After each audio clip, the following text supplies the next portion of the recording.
Hey guys, welcome back to another Battlefield 6 video, and today we're gonna go over all of the settings you can find in the game. It's really a lot of settings, so it's gonna be a bit longer video than usual.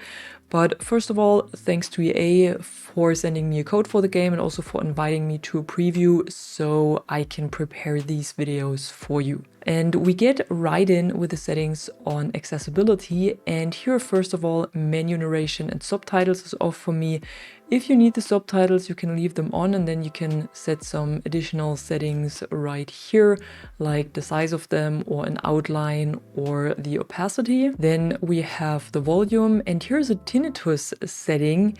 If you should suffer from this, maybe you can use this to reduce some of the sound effects in game that might make it worse for you. Then we have the graphics and quality settings. So for the color profile, I always go with Tritonopia in Battlefield because I really like the color palette that it comes with, but you can also set it to custom and then set your own color settings right here. Then world brightness is at 50, and then we have the camera effects, which I think are really important to turn down. So motion blur both down to 0, you don't really want that. Infantry hot motion, I prefer to keep this on.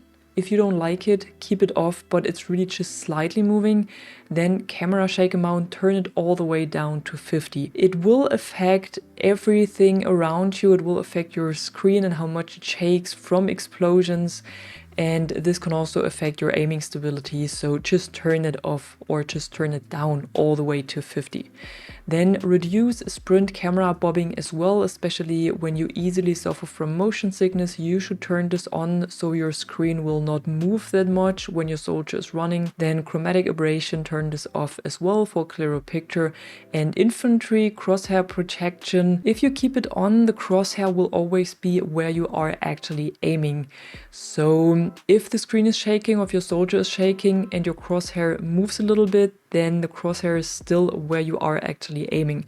But if you turn the protection off, then the crosshair will always be static and will always be in the middle of your screen. Then for the controls, you can select hold and toggle for a lot of stuff. So a lot of this is personal preference, but what I would recommend to turn on or off is crouch toggle sprint to crouch. So this means that when you crouch and then you start to sprint, will you stay crouched and then do the so-called crouch sprint, or will you stand up and then sprint? And I have set this to crouch because then I can use the crouch sprint, and I'm using this quite a lot, especially around objectives, because when you crouch sprint, your footsteps are a lot more silent than when you normally sprint. So I would really recommend to try this setting out at least.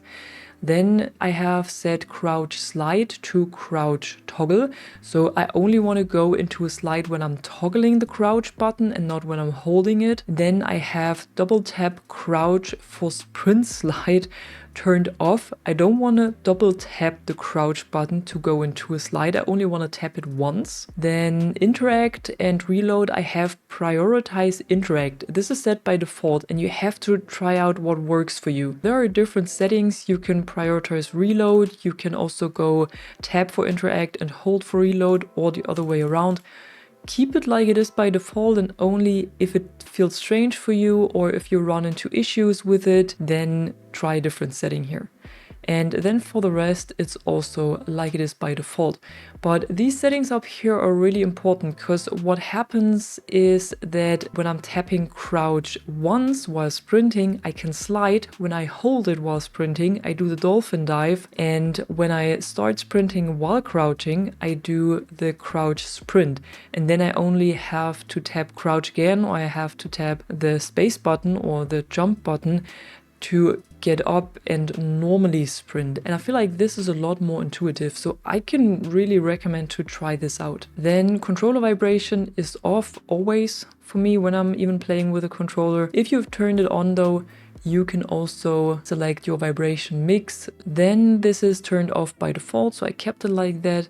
Menu tutorials and in-game tutorials are off for me, but only because I'm playing this game for quite some time already. If you're new to the game, you might want to keep this on for a bit until you have learned how the game works and how all of its mechanics work, and then you can turn it off as well. Then this is turned on by default, so I didn't change anything. And down here I only changed the peak hint and I turned that off, and the mount hint is also turned off. Usually you have this little triangle telling you where you can peek or where you can mount your weapon. If you're new to the game, you might want to keep this on.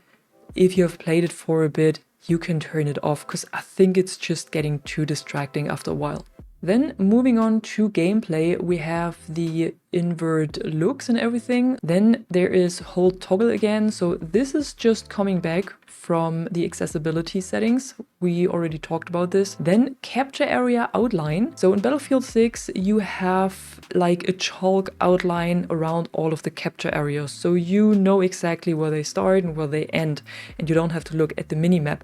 If you don't want this kind of help, you can turn this off right here. Then we have infantry aim sensitivity, and this is actually the one for controller. It is written in the description, but it doesn't say it right here.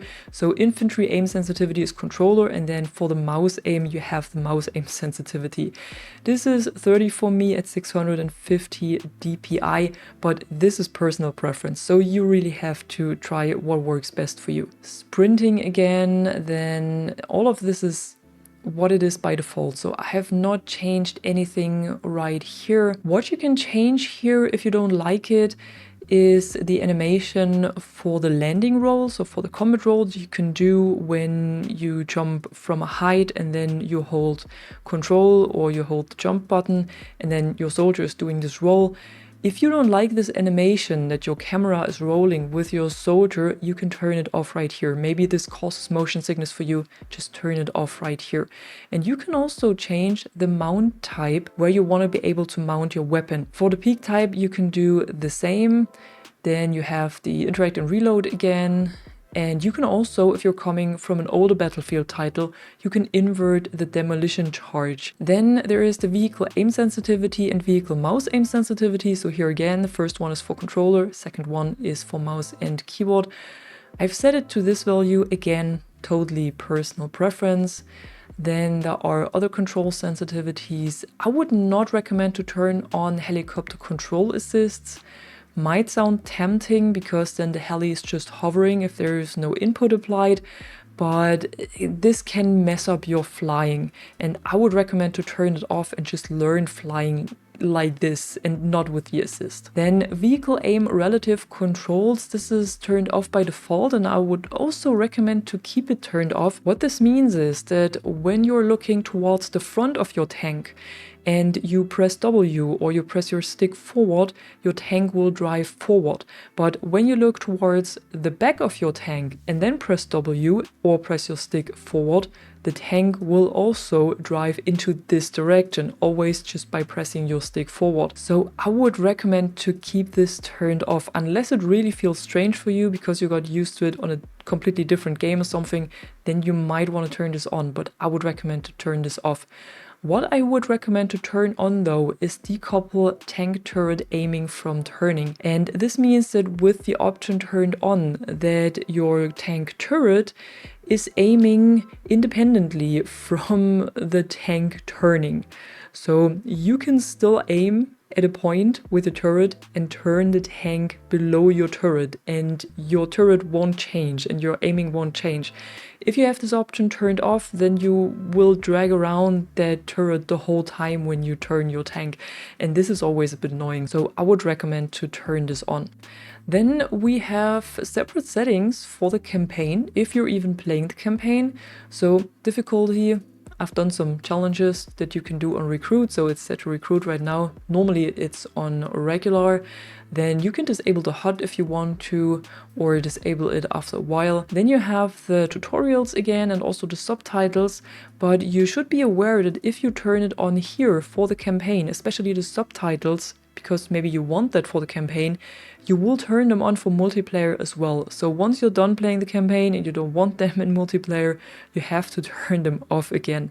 Then moving on to controller, first of all, what I did right here is that I've set the buttons to alternate. And this means that I've just changed crouch and melee.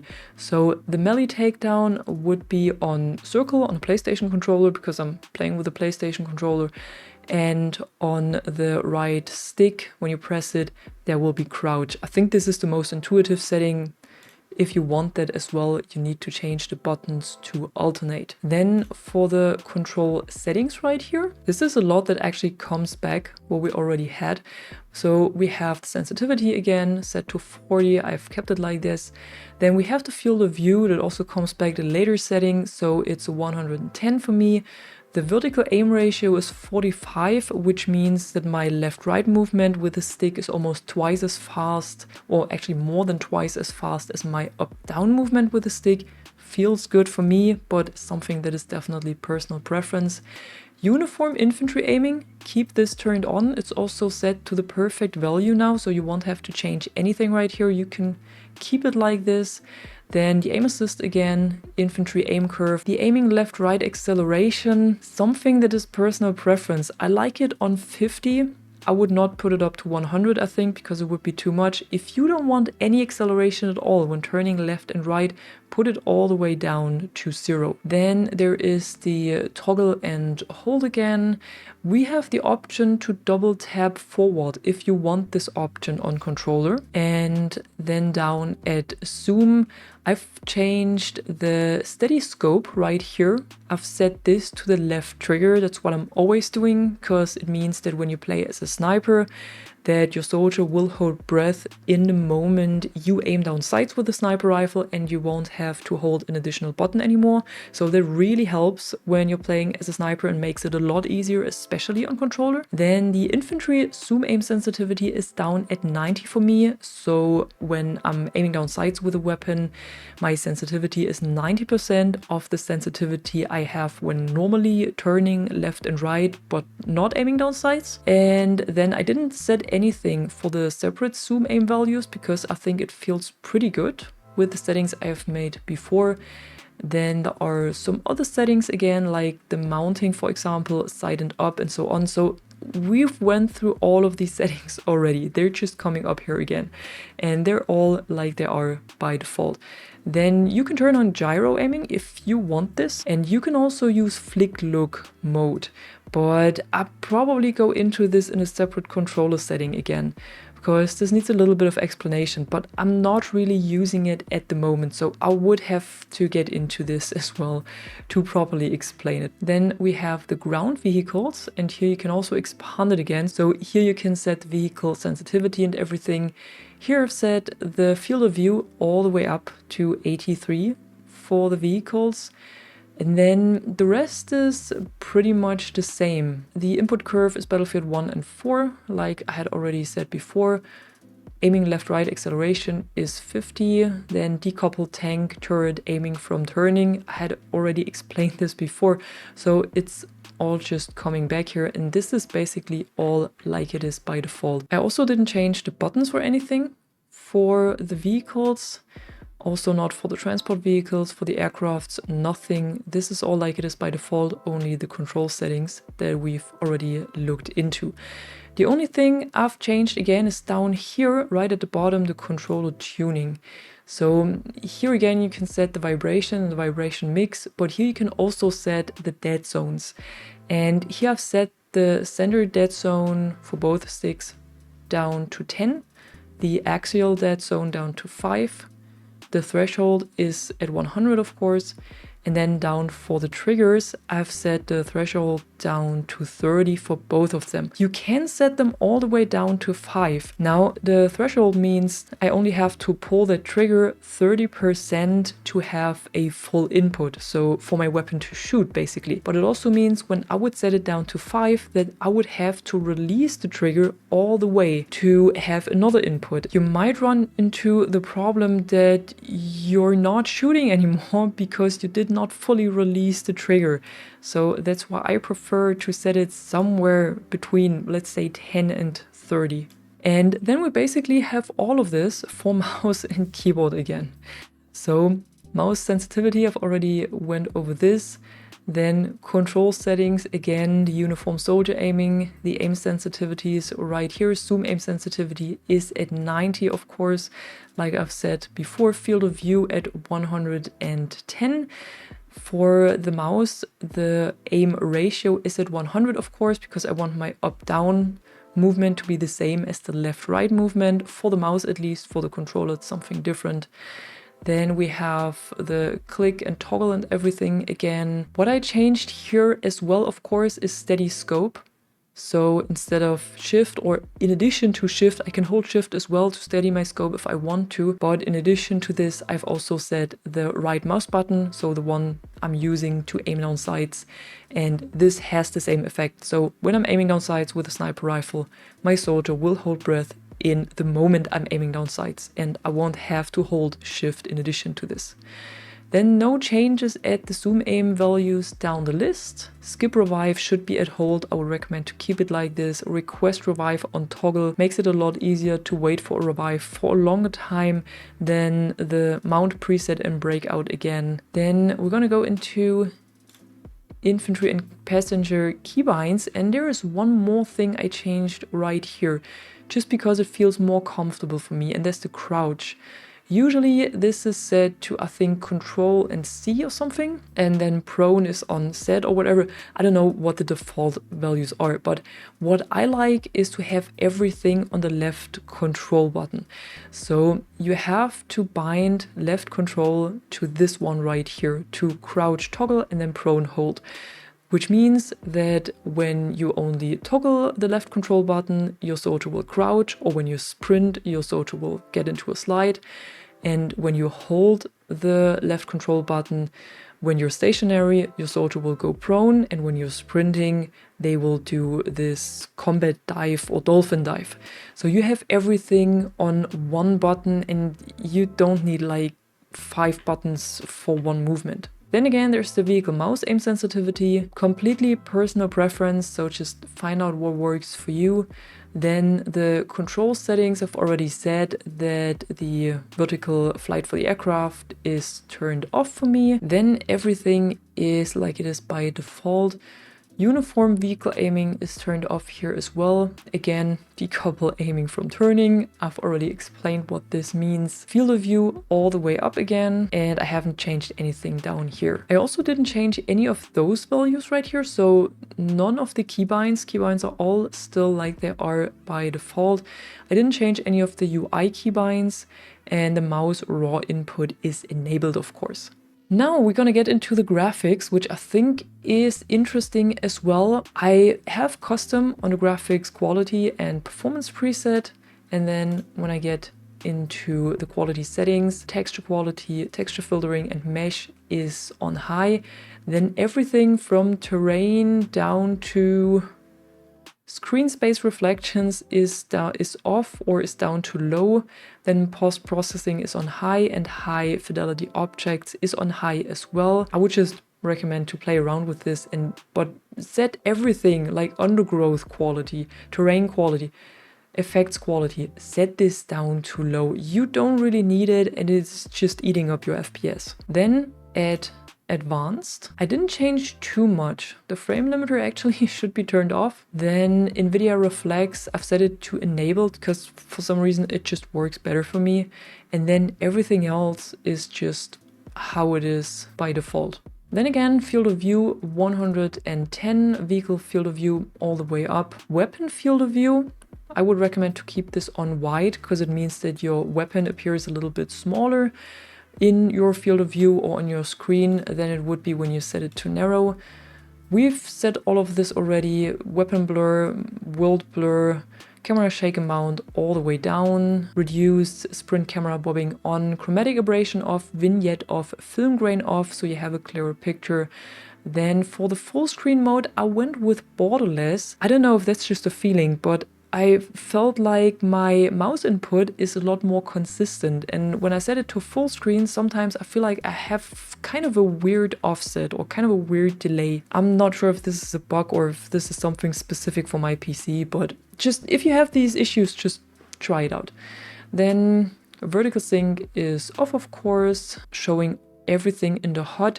What you can do here, this is a new filter, so soldier visibility. So what this does is that it gives the soldiers a little bit of a glow, so it raises the visibility. If you don't want that, if you want more realistic soldier lighting, you can turn this off, but it will come at the cost of visibility. Then we have the advanced HUD settings. And here you can change the HUD padding. If you're playing on an ultra wide monitor, this might be interesting.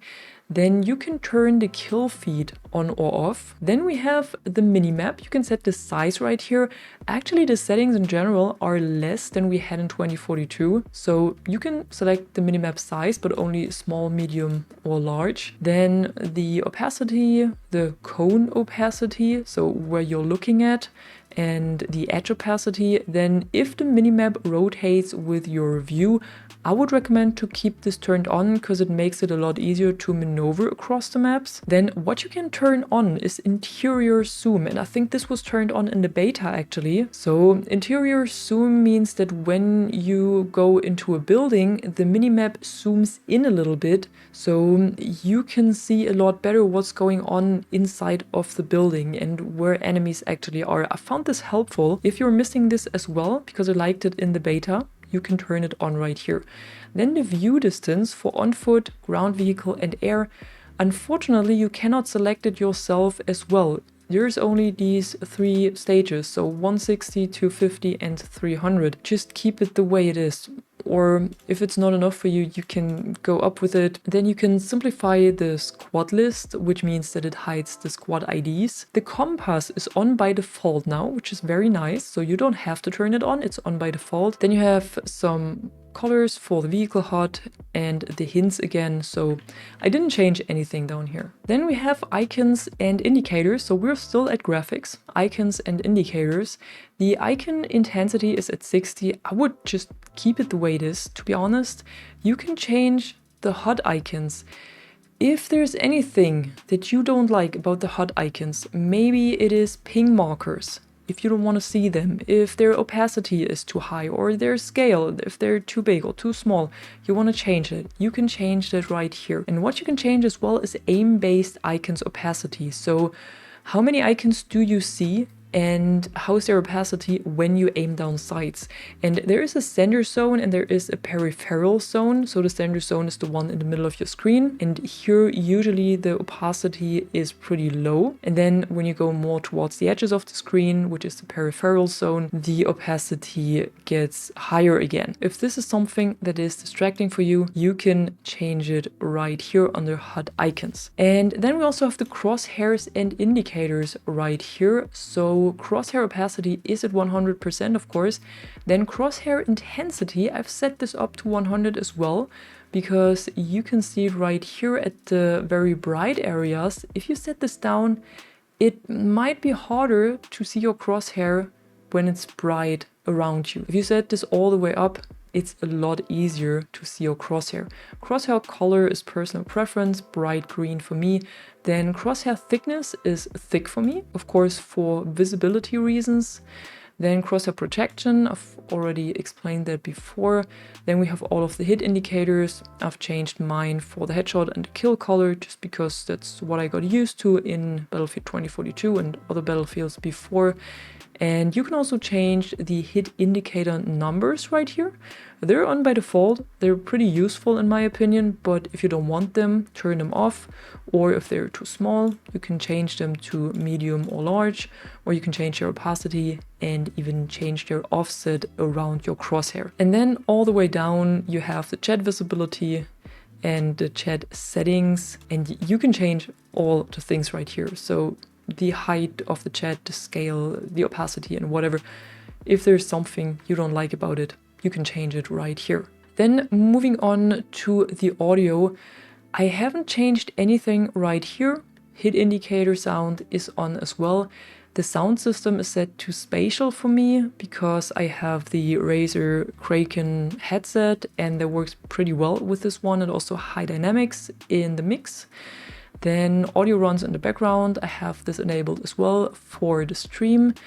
Voice chat is turned off for me all the time because I'm using Discord for this. And then there's again the stereo balance. If you need it, you can turn it to one of your ears. Then there's subtitle settings again. And you can also enable or disable the radio music or just some specific ones. If you're the driver in a car or the passenger and you don't want to hear it, you can set it right here as well.